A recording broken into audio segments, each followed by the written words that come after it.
നമസ്കാരം. കോൺഗ്രസ് എന്ന പേര് കേൾക്കുമ്പോഴും കോൺഗ്രസിൻ്റെ ചിഹ്നം കാണുമ്പോഴും ഭയന്ന് വിറയ്ക്കുന്ന ആളുകളാണ് ഇപ്പോൾ രാജ്യം ഭരിക്കുന്നത്. അതുകൊണ്ട് തന്നെ കോൺഗ്രസ് എങ്ങനെയെങ്കിലും നശിച്ചു കണ്ടാൽ മാത്രമേ അവർക്കൊരു സമാധാനം ഉണ്ടാവുകയുള്ളൂ. അതിനാണ് ഇപ്പോൾ കോൺഗ്രസ് മുക്ത ഭാരതം എന്ന മുദ്രാവാക്യവുമായിട്ട് ഇറങ്ങിയിരിക്കുന്നത്. പക്ഷേ കാര്യങ്ങൾ മനസ്സിലായതോടെ രാജ്യത്തെ ജനങ്ങൾ തന്നെ അവർക്ക് തിരിച്ചടി നൽകിയിരിക്കുകയാണ്. മോദിയുടെ നിലനിൽപ്പ് തന്നെ ഇപ്പോൾ അപകടത്തിലായിരിക്കുകയാണ്. അതോടെയാണ് ഇപ്പോൾ പുതിയ തന്ത്രവുമായിട്ട് വന്നിരിക്കുന്നത്.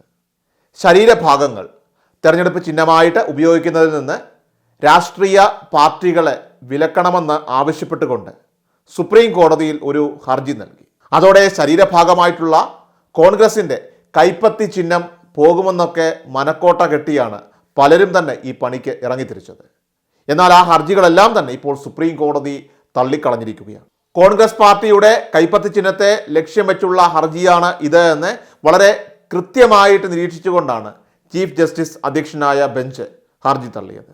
ഇത്തരം ഹർജികളിൽ ഇടപെടാനാകില്ലെന്ന് സുപ്രീം കോടതി വളരെ വ്യക്തമായിട്ട് തന്നെ പറഞ്ഞതോടുകൂടി ഇപ്പോൾ കുളം കലക്കി മീൻ പിടിക്കാൻ വന്നവരെല്ലാം തന്നെ ഇപ്പോൾ വാലും ചുരുട്ടി ഓടിയിരിക്കുകയാണ്.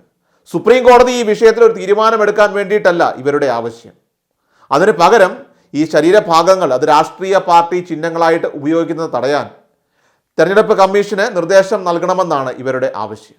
തെരഞ്ഞെടുപ്പ് കമ്മീഷന്റെ കാര്യം ഇവർ നോക്കിക്കോളുമെന്നും അതിനർത്ഥമുണ്ട്. അപ്പോൾ ഇക്കാര്യം ആവശ്യപ്പെട്ട് സമർപ്പിച്ച പൊതു താൽപ്പര്യ ഹർജിയാണ് സുപ്രീം കോടതി ഇപ്പോൾ തള്ളിക്കളഞ്ഞിരിക്കുന്നത്. ഇന്ത്യൻ നാഷണൽ കോൺഗ്രസിന്റെ കൈപ്പത്തി ചിഹ്നത്തെയാണ് ലക്ഷ്യം വെക്കുന്നത് എന്ന് ചീഫ് ജസ്റ്റിസ് DY ചന്ദ്രചൂഡിനൊപ്പം തന്നെ ജസ്റ്റിസുമാരായിട്ടുള്ള JB പർദിവാല, അതുപോലെ തന്നെ ജസ്റ്റിസ് PS നരസിംഹ എന്നിവരടങ്ങിയ ബെഞ്ച് അഭിപ്രായപ്പെട്ടതോടെ പണി പാളി എന്ന് ഉറപ്പിച്ചു.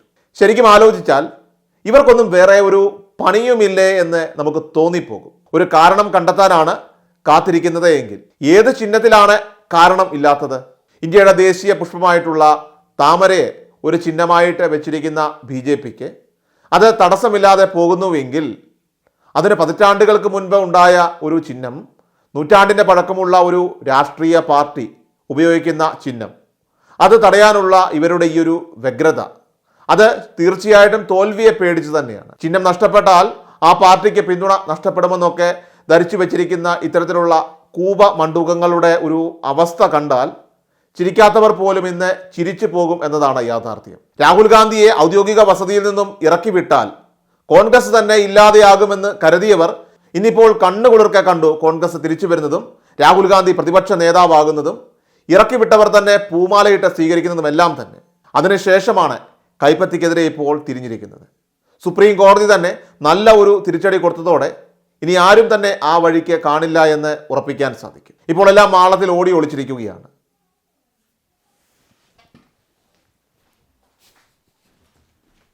എല്ലാ ദിവസവും വാർത്തകൾക്കും അറിയിപ്പുകൾക്കുമായി യൂട്യൂബ് ചാനൽ സബ്സ്ക്രൈബ് ചെയ്യുക, ഫേസ്ബുക്ക് പേജ് ഫോളോ ചെയ്യുക. വാർത്തകളുടെ നോട്ടിഫിക്കേഷനായി ബെൽ ഐക്കൺ എനേബിൾ ചെയ്യുക.